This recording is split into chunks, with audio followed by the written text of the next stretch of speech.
Good morning, my friends. I feel like I want to group you all together.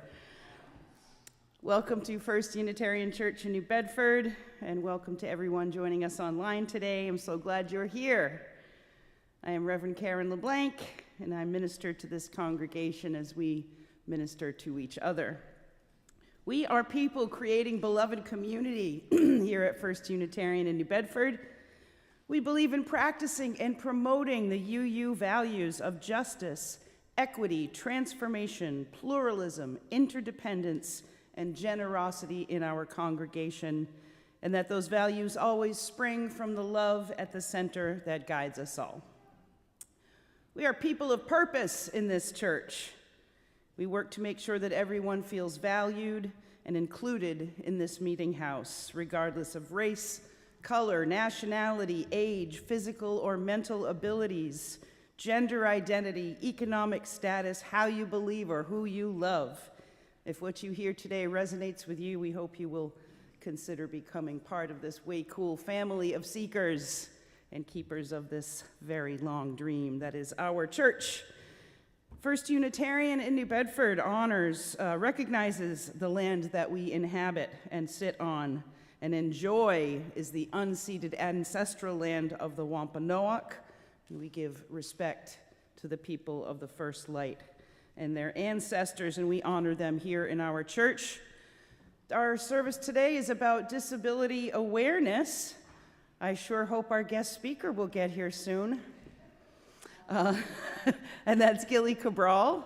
But he has to get a ride here from Attleboro, I think, so we'll give him a break. I'm sure he'll be here. A couple quick housekeeping things. Sign this blue card if you're new. If you want to be on our mailing list, you can put that right into the offertory basket. Join us for coffee hour after the service, right through that door. We are live streaming, so if you are going to come up and give us a candle of joy or concern, please keep that in mind. And if you will put your phones into worship mode, we will begin by lighting our chalice. Eileen, would you light our chalice this morning?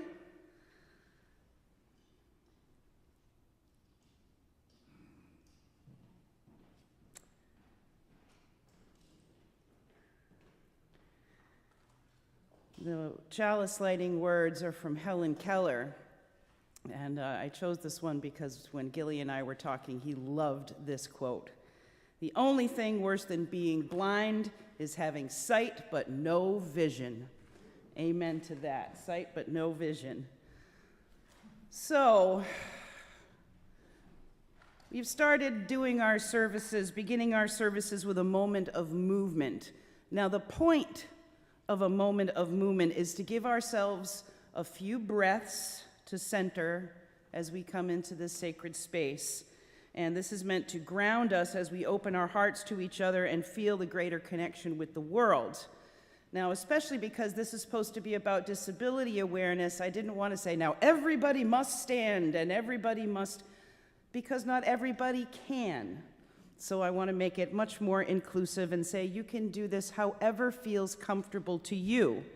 So we're just going to take 3 breaths, and we'll put our hands to our hearts, reminding us the love at the center. So if you're willing and able to do so, go ahead and stand up and take a few stretches. I personally am very glad to be able to take a few stretches, but if you don't feel like it, don't do it.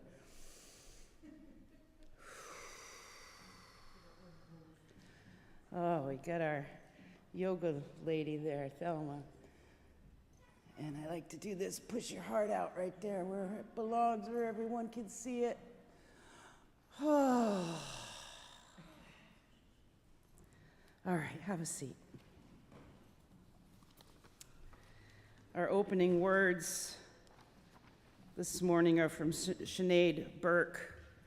She's an Irish writer and an academic and a disability advocate. She also has a great TED Talk called "Why Design Should Include Everyone." And she says, disability is articulated as a struggle, an unnecessary burden that one must overcome to the soundtrack of a string crescendo. But disabled lives are multifaceted, brimming with personality, pride, ambition, love, empathy, and wit.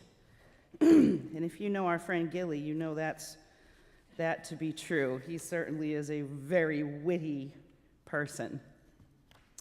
Okay, we have our friend Tony Ann helping us out with music today because we've got no Randy. So if you will rise in body or spirit as you are able and sing with us number 118. I know we're small, but this is a great gospel hymn. Let's sing it out with some clapping. All right, 118.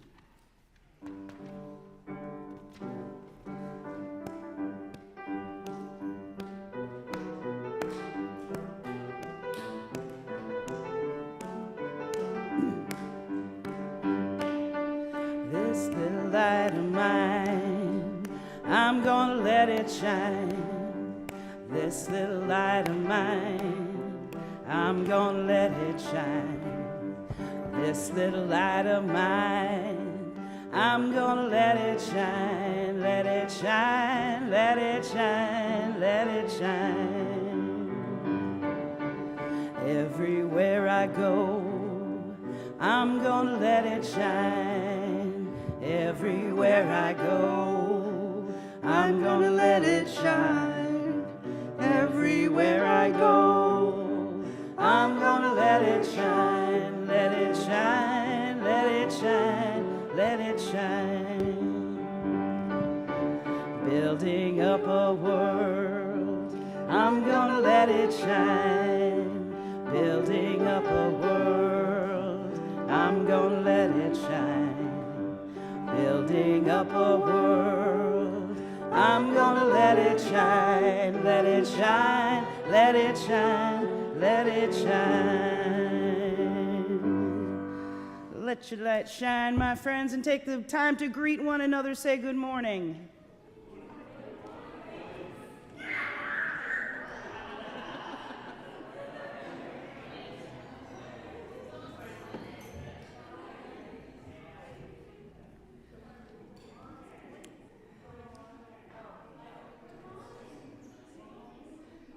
And we'll remain standing for just a moment. And we're going to read together our covenant, which is printed in your order of service. We come together as a religious community, upholding freedom of conscience, right relationship, and the inherent worth of all people. We value our diversity and pledge to care for one another in the spirit of compassion, to speak and listen to each other with respect, and to promote justice and kindness in the world. Now, Deb's going to read our story for all ages this morning. You are welcome to do that.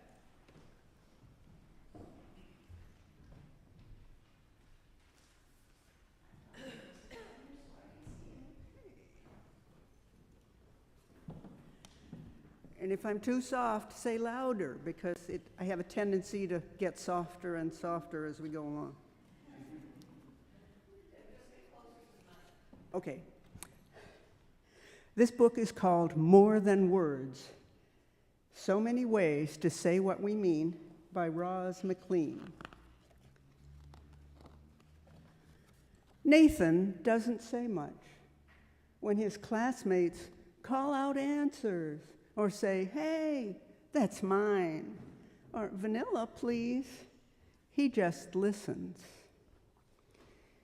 He has a lot on his mind, though. He is thinking about how many puddles there are outside, and how much he loves digging in the schoolyard after it rains. You might think that talking is the only way to say something. Well, it is one way. Tamara loves to talk. When she's happy, she says, "I'm happy." And when she's sad, she tells us she's sad. But have you noticed? Someone like Madeline, who shows how she feels when she smiles, or cries, or laughs. Her face tells it all.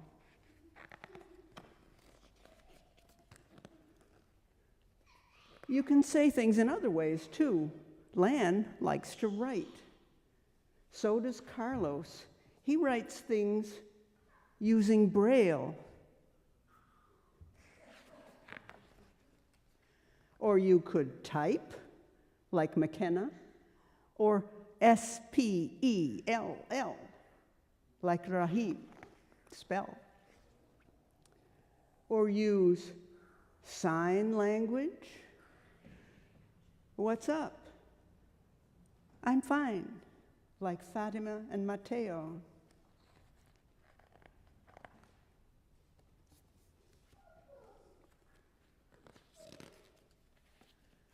You could point and press,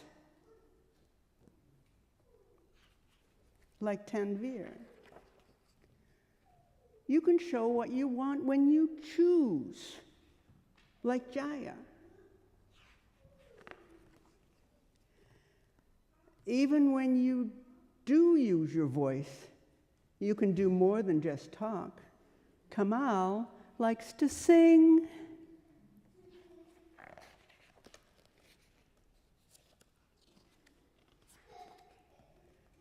And Kayla and Eli make sounds. Oh. While Mia repeats. May can't always think of the words, but she can move.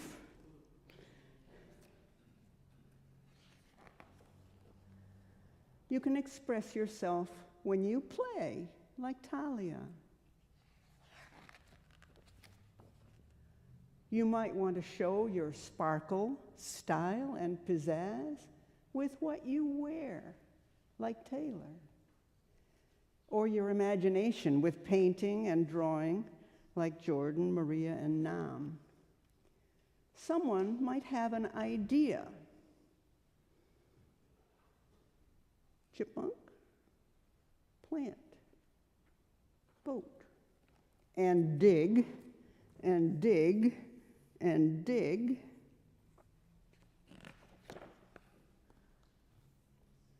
And search and gather.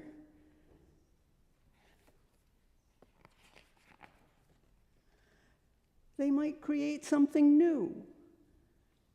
If Nathan is quiet, how could you know if he wants to be friends? You think you could figure out a way to listen? He actually knows how to say a lot.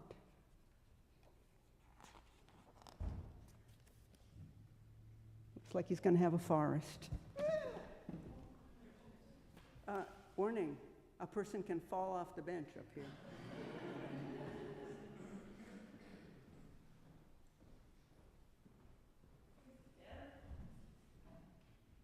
Now, kids that would like to go to Sunday school are welcome to. Tori's going to be out there with you too, with Deb. So we do have 2 people.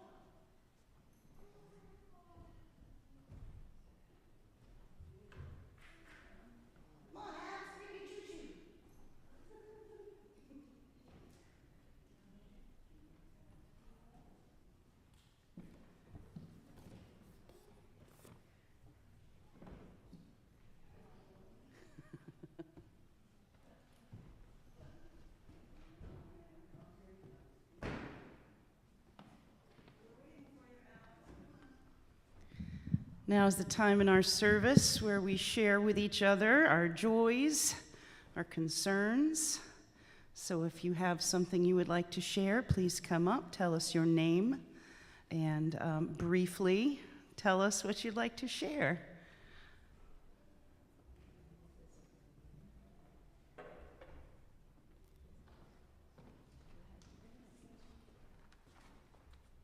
Good morning, everyone. I'm David.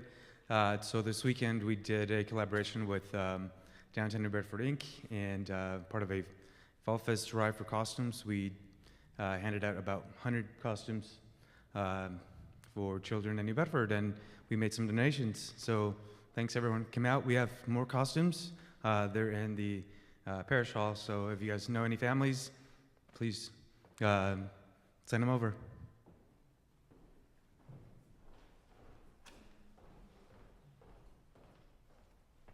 Hi, my name's Charlie Morgan, and when I saw the notice of what was going to happen here, I was reminded of a song by Peter, Paul, and Mary that's called Don't Laugh at Me.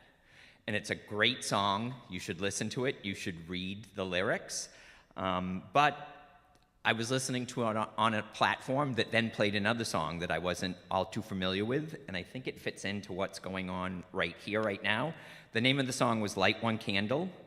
And it said, light one candle for the strength that we need to never become our own foes. Light one candle for those that are suffering, the pains that we've all known since so long ago. Light one candle for all we believe in. Let anger not tear us apart. And light one candle to find us together with peace as a song in our heart. Gotta light an extra candle for that one, Charlie. That's awesome. Hi, I'm Isaiah, and I don't know how I'm going to follow that one, but I'm going to try. Yesterday, I was walking down the street near me and Tony's apartment, and I found this really awesome storefront that I never knew existed before, and it was called Reruns. And it was like, it was run by this guy named Nelson, and it was like he was trying to rebuild the late 80s and early 90s and then just hang out there in his store. So him and I watched E.T. on VHS for like an hour, and we were just talking for like an hour, and I was telling him about my wonderful Star Trek collection, and he said that in his storage in his house, he has like a Star Trek comm badge that he's gonna give to me for my collection. So I'm just gonna say it's awesome to make new friends. Lucky.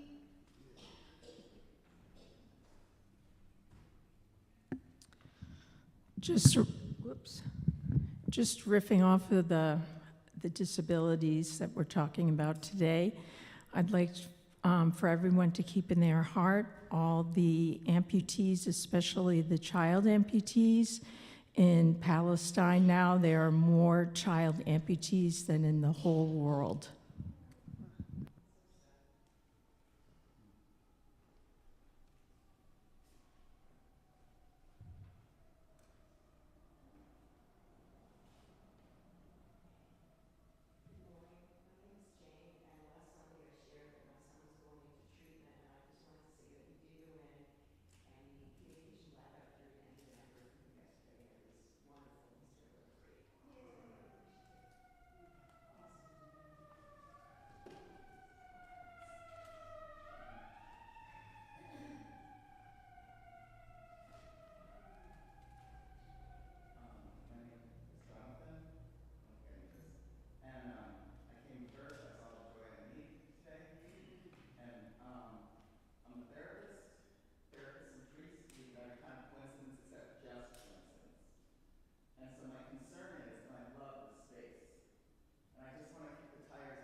Oh, there we go. Our mic was off.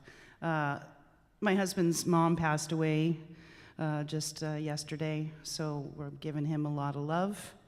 Actually, it was Friday night. And we're really thankful because he was on his way to Ohio in his really crappy old van to try to go see her, and he only got to Providence.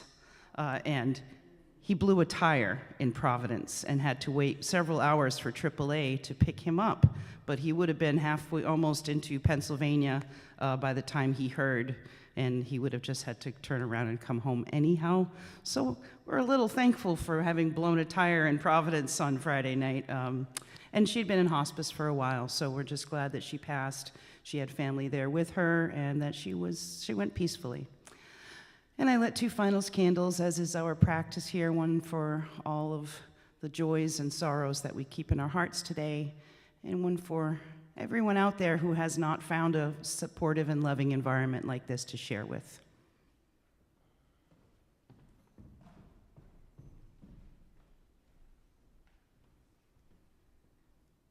Okay, we've got no music today for centering.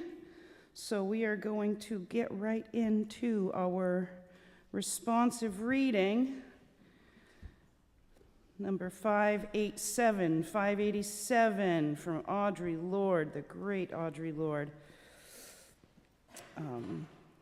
This is also LGBTQ History Month, so let this fits in. So I will speak the regular the words in plain type, if you would answer with the italicized. For those of us who live at the shoreline, standing upon the constant edges of decision, crucial and alone.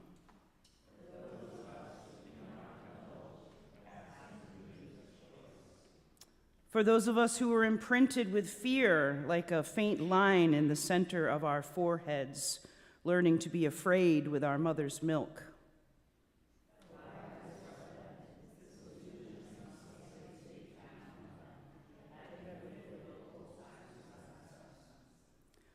For all of us, this instant and this triumph, we were never meant to survive.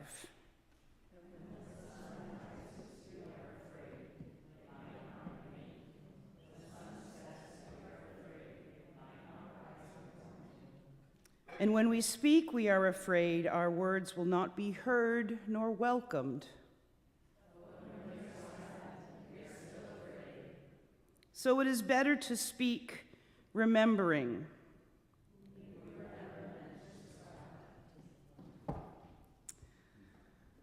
Now, my friends, let us enter into the spirit of meditation today. Usually our prayer is centered in the spirit, but let's focus today on how the divine manifests itself in our bodies. So get comfortable. Start some deep, meaningful breaths and center yourself. Relax into your seat. Let gravity pull your limbs down. Drop your shoulders. Relax your jaw. Close your eyes if you feel comfortable doing so, keeping your breath steady.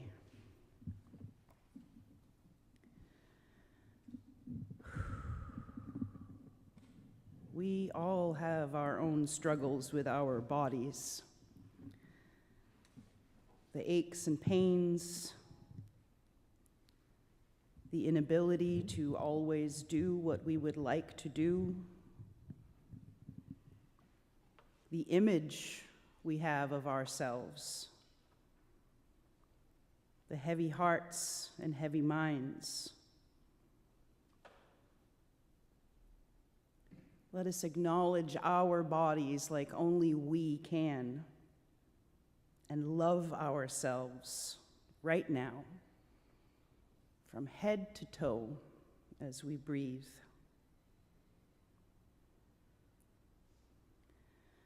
Feeling that breath enter our lungs, the oxygen flowing in our blood, pumping through our heart to all parts of our bodies that gift us with life. Let all the pains we feel in body or mind, all the things that sometimes make us feel broken, let them just be here for a moment.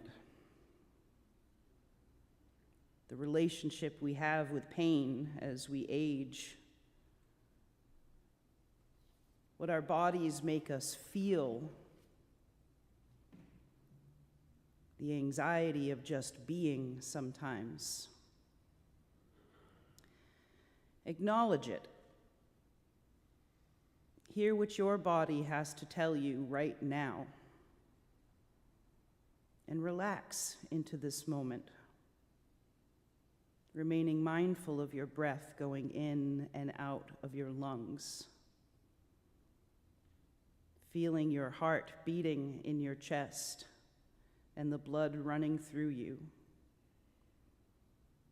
picturing the neurons firing in your brain and all those muscles and tendons and bones doing their work, everything connected, everything doing its job as best it can miraculously. And be thankful. Be grateful that our bodies speak so clearly to us. What our mind and our heart and our soul are experiencing sometimes can be elusive. So be grateful that our bodies usually tell us exactly what we need.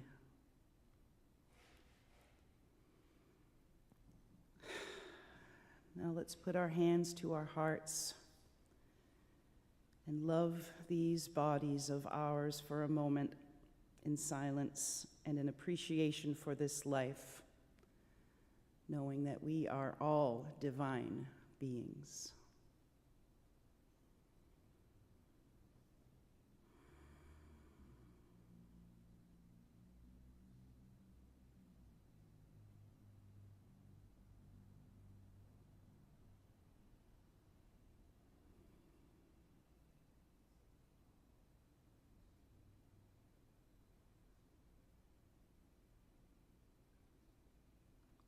Amen.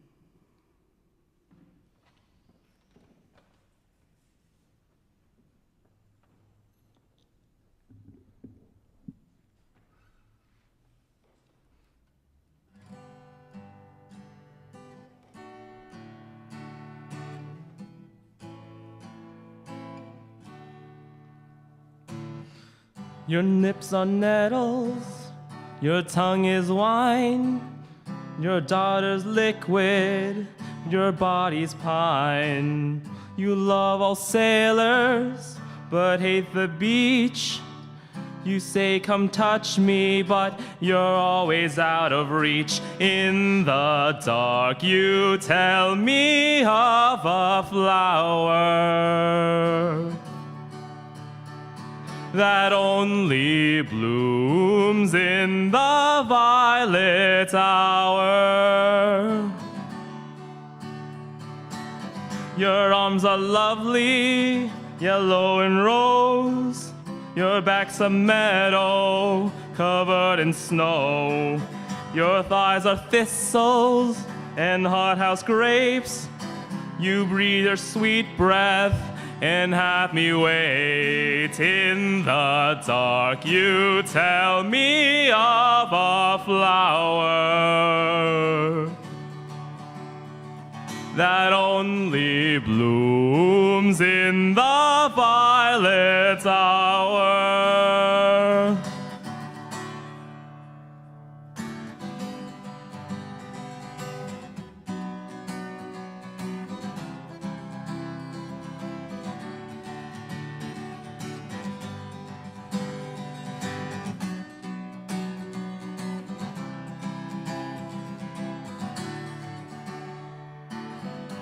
When the light's out, I clean the sheets.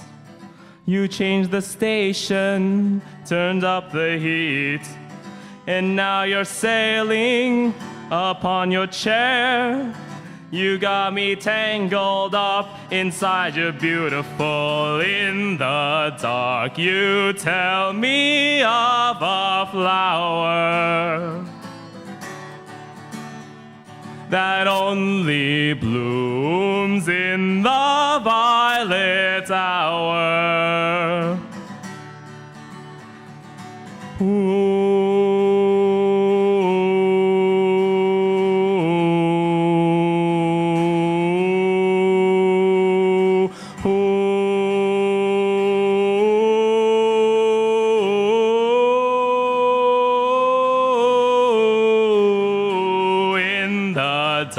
You tell me of a flower that only blooms in the violet hour.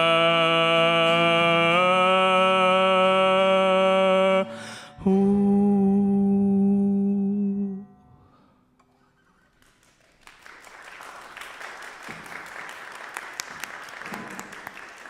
That was great, Tony Ann. Our second reading this morning is from Tracy Tarvers. I don't know if you remember Tracy. She used to come here to church. She passed away in 2021, August 12th. Tracy had been in a car accident in 1997 that left her in a wheelchair. She wrote poetry. She was really smart and funny, and she was a deeply spiritual person, and we miss her here. So this is called A Realization. As I sit here in this chair, I simply contemplate. Now it's 12 full years. How to succeed in this state. My health and well-being are of great importance to me. You see, the good thing is, I finally figured out about the connection between my mind and the body. I truly am thankful of my capabilities and do not struggle or try to make sense of it all. Instead, I live without limits and focus on just having a ball. So I pray to allow my mind to be my best friend and to release anything that gets in the way of being with my inner light. I also pray to see that light in others. Thanks, Tracy. Now is the time in our service where we ask you for your kind donations toward the many good works of this church. Also, if you have not made a pledge yet, we do have pledge cards at the back, and we thank you for your generosity.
So Gilly asked me to start this talking about the Americans with Disabilities Act.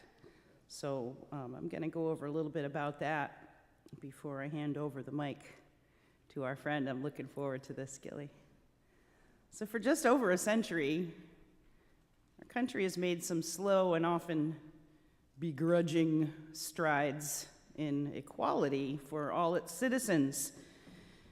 In 1920, women were finally given the right to vote.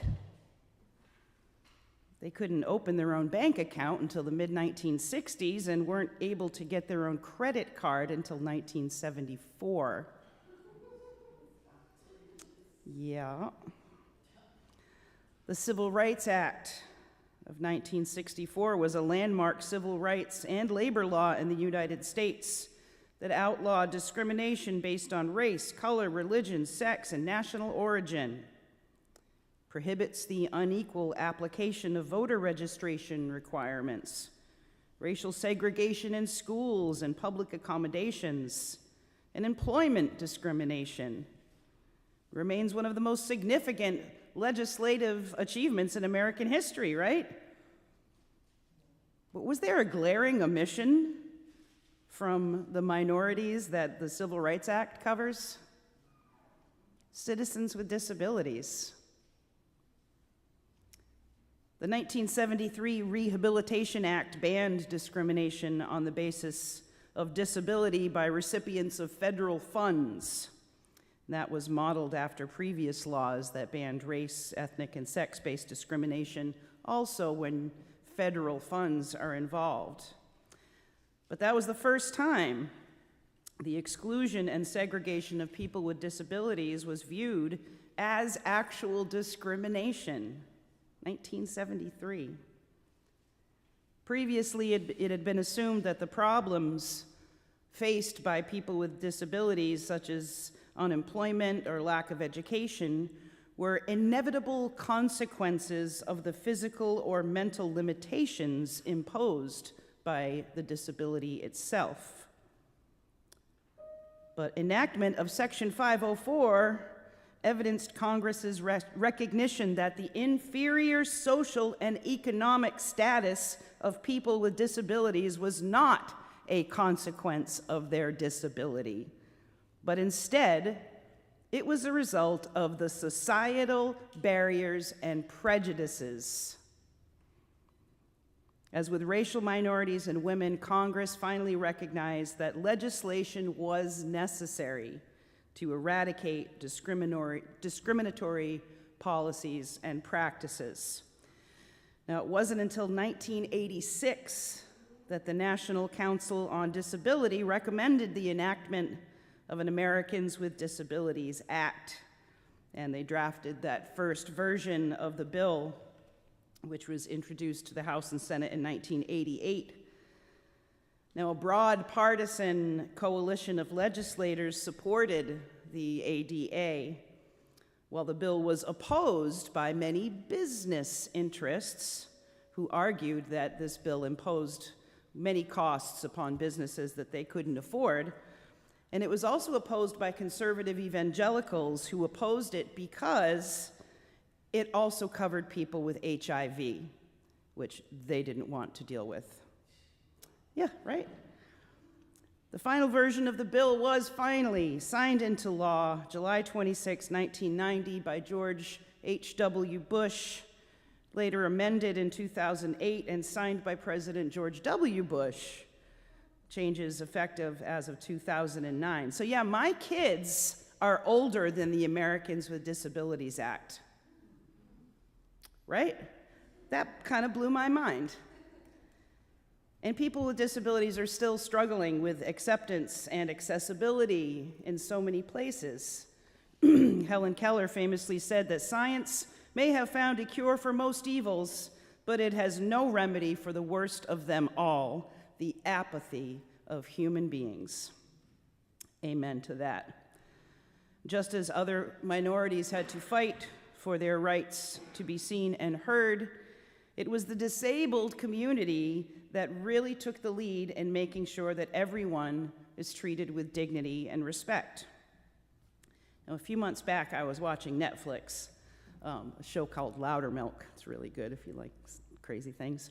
And there's an actor in this series, Matt Fraser, who is an internationally acclaimed actor who also happens to be disabled. He has phocomelia, which is a congenital condition that involves the malformation of arms and legs. He has problems with his arms. People used to call them thalidomide babies because the drug thalidomide was a leading cause of this condition in children. He's an amazing actor, and he is one hell of a rock and roll drummer also. But there was an episode where he gets a prize for his bravery of just basically living as a human being with a disability. And in that episode, he talks about this Australian comedian, and she was also a writer and a disability advocate named Stella Young, and the episode is actually dedicated to her. So I looked her up months ago, and wow, what a spitfire that woman was. And she's got a great TED Talk you can watch on YouTube, and I really recommend it. She did this just before she passed away in 2014. It's called, "I'm Not Your Inspiration, Thank You Very Much." She had a lot to say about being disabled. She said, "Disability doesn't make you exceptional, but questioning what you think you know about it does. The greatest disability is ignorance, not physical or mental impairment." Her advocacy is rooted in actual equity for the disabled. She just wanted to be treated like everyone else. And I think that goes for all marginalized folk, right? She said, "I use the term disabled people quite deliberately because I subscribe to what's called the social model of disability, which tells us that we are more disabled by the society that we are living in than by our bodies and our diagnoses. We need to shift the focus from fixing disabled individuals to fixing the barriers in society that exclude them. My disability exists not because I use a wheelchair, but because the broader environment isn't accessible to me." That statement should make us all think. And I encourage you, I really do, to follow up, go home and check her out on YouTube, Stella Young. So in keeping with this theme this month of deep listening, let's start with some deep listening, because Stella Young also said disabled people are experts in their own experiences, and it's important to listen to what they have to say.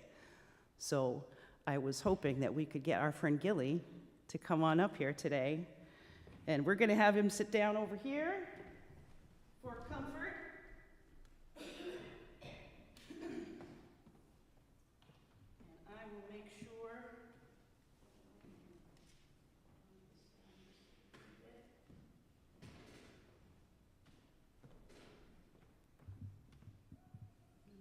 I've got the right height for you here, Gilly.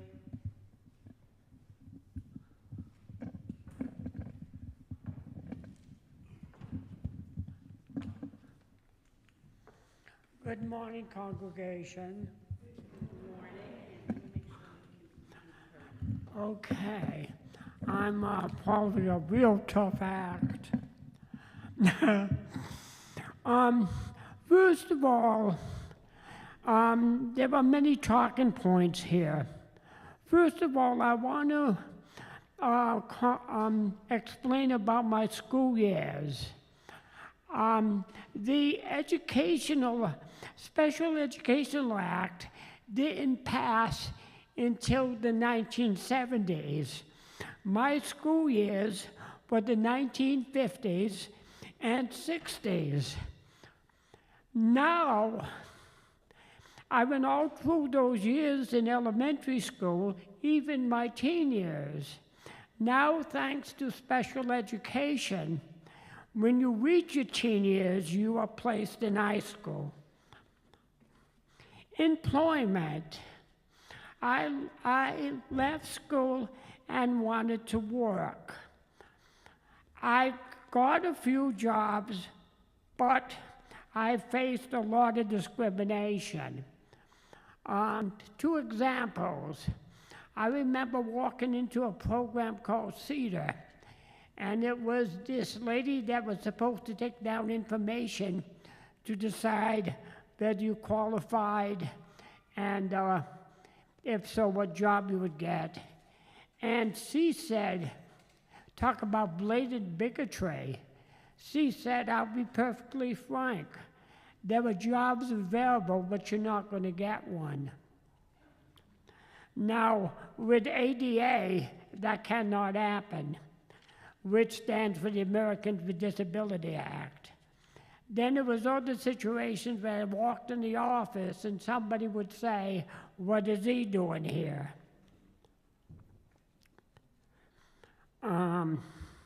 And I did get work. I did janitor. I was a custodian. I worked in factories, and I worked in a library.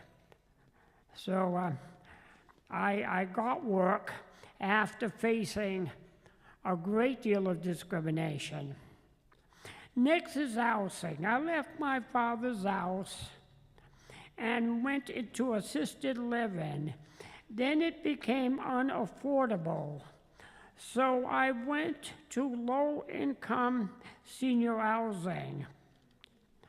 Then, unfortunately, one night I was coming home from a donut shop, and it was my fault. I wasn't alert, and I got hit by a car.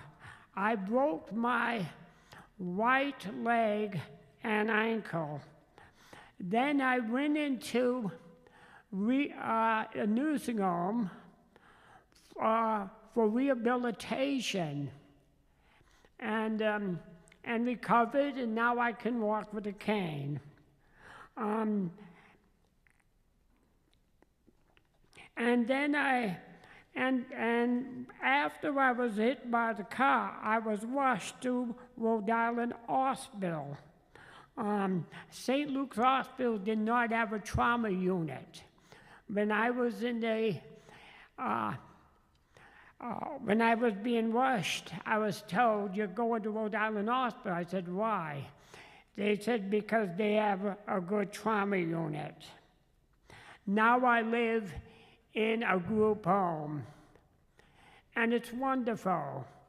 I volunteer twice a week. The staff does their best to get me to my volunteer opportunity. I bring me to the library. I go there and read for an hour and a half or so. Then I bring the book home and finish it. So I get out in the community, thanks to people like Ernest and other support staff that really cares.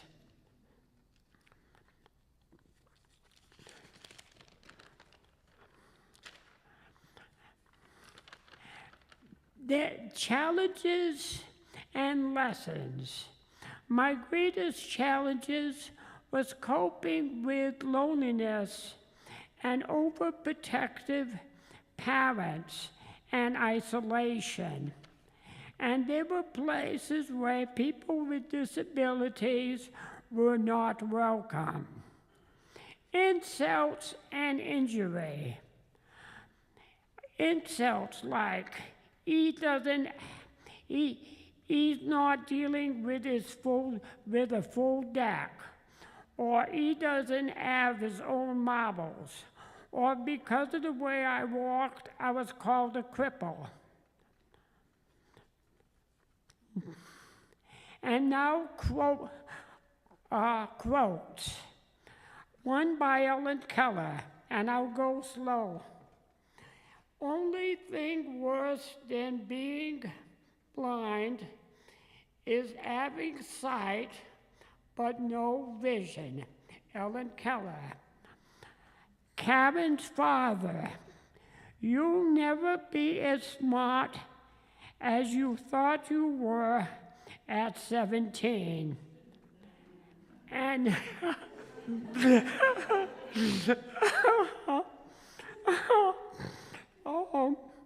At 17, I started to question a lot of things too. And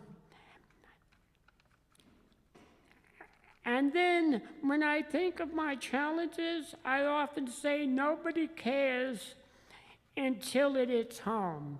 And an example of that, I was lonely and isolated. Then years later, 2019, 2020, what happened?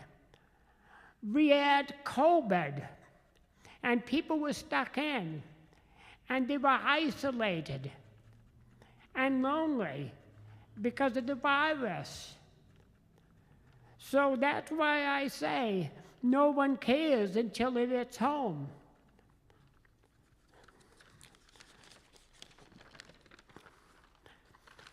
And lastly, what do I want the congregation to take from this presentation? Is through enlightenment there is understanding. Thank you very much.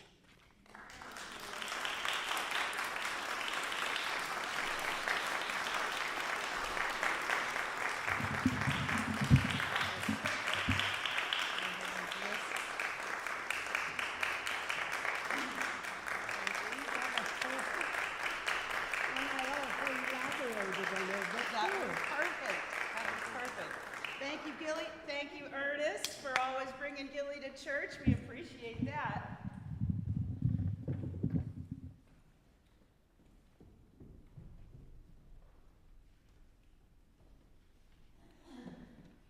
Thank you. Yes, that was a quote from my father, because I wanted to get married right out of high school, and I was 17, and he was like, oh, you know what? You will never know more than you do right now, at least in your own mind. And he was right. So now, let us close our closing hymn. It's number 128, 128, For All That Is Our Life. 128.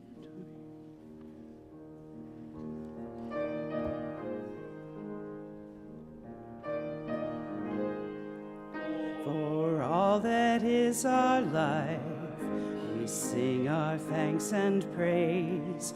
For all life is a gift, which we are called to use to build the common good. One day's glad.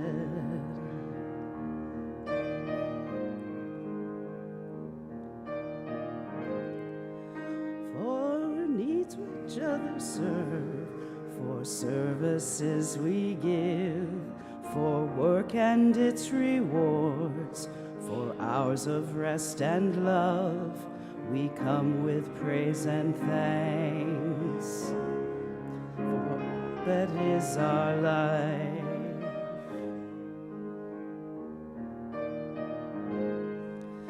For sorrow we must bear, for failures, pain, and loss, for each new thing we learn, for fearful hours that pass, we come with praise and thanks.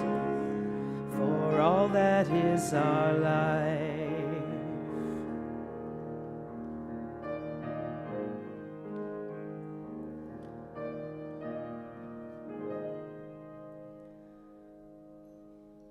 For all that is our life, we sing our thanks and praise.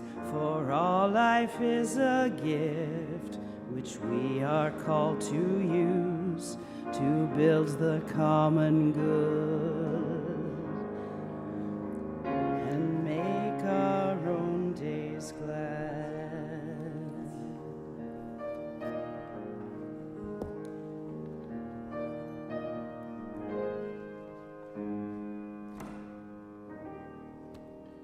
Tony Ann, thank you for pulling us through another Randy-less day. We appreciate that.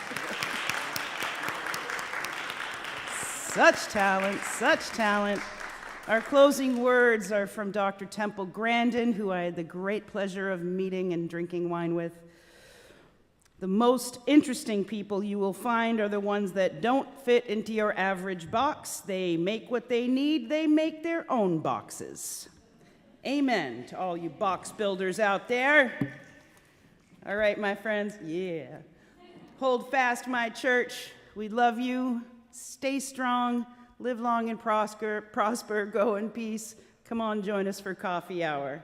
Thank you. And thank you, Gilly.